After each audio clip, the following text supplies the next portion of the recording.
There's some massive news. Let's go to the New York Giants. Ladies and gentlemen, they fire Coach Daboll. He's seen walking out of his house wearing a Penn State hoodie. Wait a minute. Penn State needs a head coach. Brian Daboll also has kids that are currently at Penn State. What? He would be a massive, splashy hire. He has a lot of history of doing very good things in football outside of what he did for the New York Giants. But how many people can say they did good with the New York Giants is what a lot of people would say if you're in Brian Daboll's camp. Is this the next Penn State Nittany Lion head coach? Let's go to AQ Shipley, Penn Stater. Daboll named head coach of Penn State would make you what? Very happy. Okay. Boom. Okay, so this is the one. We've been kind of waiting for. We didn't know who it was going to be. We didn't know how it was going to come about. There's more jobs seemingly than there is actual names.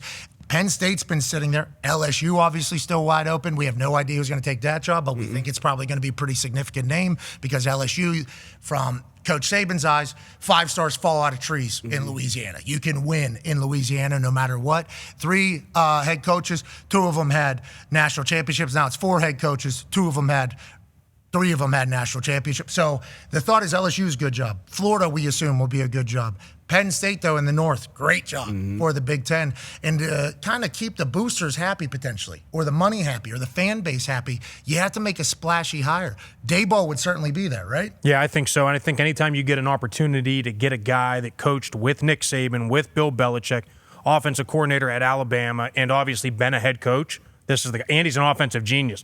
We haven't had a good offense 20, 25, 30 years. We need a quarterback. When were you there? Wow. We had a good offense when I was there 20 years ago. 20 years ago. Okay, yeah. That's what it was. I was saying kind of shit on yourself No. as we look at it. Daboll going to be a head coach in college. We think he would do well? I think he'd be great. He's an offensive genius. He really is, and he understands it. He coached in college under Nick Saban when they had a great offense. So I think that then you take what he learned from Bill Belichick. You take what he learned from being a head coach. Yeah. Splash hire, good offensive mind, and you just need somebody to help you navigate the NIL waters. Kids are at Penn State? Yeah, one of his kids is, I know one definitely, maybe 2. And he's wearing a hoodie. This is good news. Yeah, I think he's potentially letting them know, hey, I would be open. The kids are down there, wouldn't mind heading up to State College. And I think I got a chance to chat with him at the Combine. I think he would represent Penn State pretty good. Like, I think he would be a good representation of what they could potentially be as a team. You know, he's very different than James Franklin. They're very different than James. Oh, yeah. He's a bit more of a visible optical dog than James Franklin, who I think James Franklin is pretty put together, which, by the way, his name, all these jobs, except for Penn State. You know, you think like, hey, who's the top coach out there? Who's Penn State going to hire? Top coach? Yeah. Who is it? James Franklin. I don't know if they're going to hire him back. I don't know if they're going to hire him back, but it started to look like that because there wasn't a lot of names really for who was going to do it. Daboll getting fired from the Giants seemingly opens a door for Penn State to maybe make a move that everybody will like up there. And I assume Pat Kraft and everybody that's making that decision is like, hold the phone. We got a guy who wants to be here, like very, very bad seemingly, and has a big name. That could be a home run for them. Now, I'm not saying they need to. AQ's not saying that either.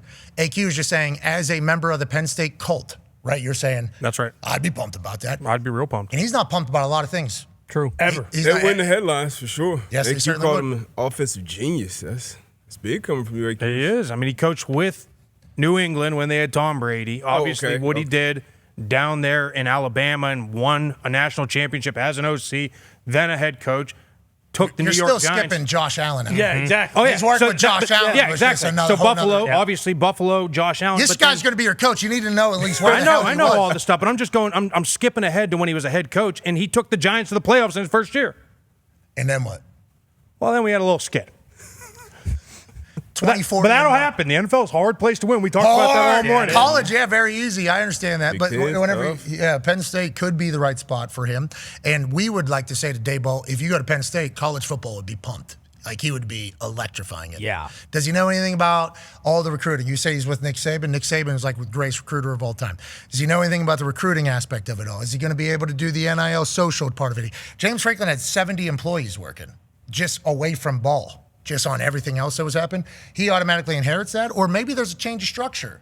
maybe athletic department kind of runs that type of stuff. Daboll, you worry about football. We'll kind of handle everything else if we have to, because it feels like Pat Kraft, as somebody's talked to him, feels like he at least understands what it's supposed to be. I don't know if he can hands-on do it every single day, but I think they have a good vision of what it can be with massive financial support behind it. Daboll to Penn State feels like a lock at this exact moment as we sit right here. Yeah, and like the recruiting aspect of it, it feels like if you have the resume, that speaks for itself more so than the actual recruitment, like the old school recruitment. Because if you have a resume, you don't have to go in there and say like, hey, this is what I'm going to do. This is what I want to do.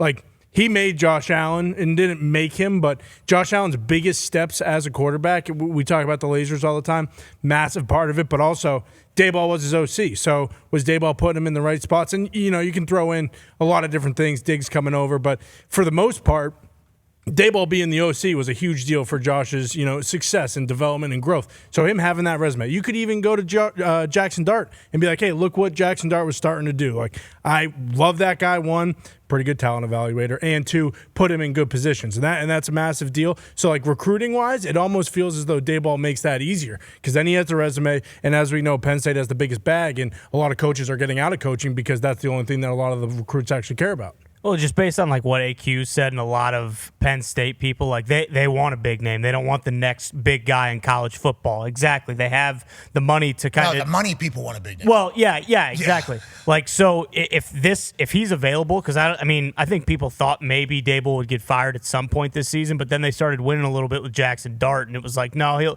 he's actually going to stick around. He'll be the guy to kind of take him to the next level. And if you had any knock on Drew Aller, like we were talking about him after the Orange Bowl, maybe being a top 5 pick in the draft, or I guess before the Orange Bowl. Like, I don't know if he was always good. I don't know if he really ever got any better and took that next step. So if you are like one of those people, it's like, hey, he's a actual quarterback whisperer. Look what he helped do with Josh Allen. Whether that's true or not, like, it's on his resume. If they can get a guy who he can develop into one of the best quarterbacks in the nation and all this kind of other stuff, like it's just a home run any way you look at it. So, like, if you're Penn State, you would almost think, too, that they would want to act on this fast because the longer he's out, like, there is a chance that someone else slides in and he's not there. And on that note, Daboll can get in the building for the rest of the season here and kind of see how it goes because his boys at school there or whatever. Like Rich Rod. He's going to want to go see, get in there. Because he was at the end of the year. Last 2 games, Rich Rod was able to travel with the team, kind of see the team, and they lose to Texas Tech, I think, by like 50 or something. Like they just got absolutely steamrolled. And Rich was like, okay, so we got a lot of like quit on this team. It was like, so he was able to learn the team, learn it out. That was just a couple weeks, let alone if you're able to do it here for like a month, basically, towards the end of the season here for Penn State.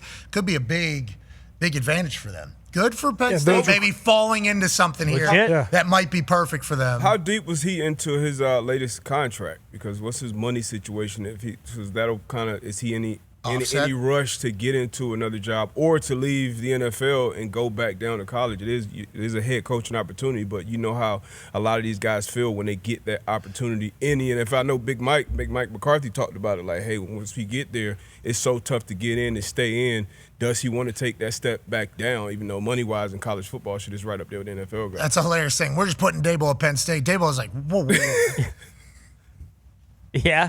I got 2 years left to be a multimillionaire golfer here. So let's just all go ahead and slow our horses a little bit. But based on his personality, do you think that guy needs to be doing something football related? And now I'm thinking about the Hard Knocks episode. All the things that Penn State can do with the Hard Knocks clips of Daboll. Daboll looks very cool in a lot of those Hard Knocks clips where he's doing a conversation, wanting dogs, like, hey, need a dog, but you got to be able to control it. Whenever this happens. It's like they'll be able to sell the hell out of Daboll, the person, I think, even though his record with the Giants was not good at all. Worst of all time, I think, right? I think it's the worst. To get to 60 games, I think he has the worst coaching record in New York Giants history, but he got to 60 games. There's other coaches that didn't get to 60 games, I think, right, Bruce? Yeah, exactly. Like, he won Coach of the Year in 2022, and that allowed him this leash. 40 games, sorry.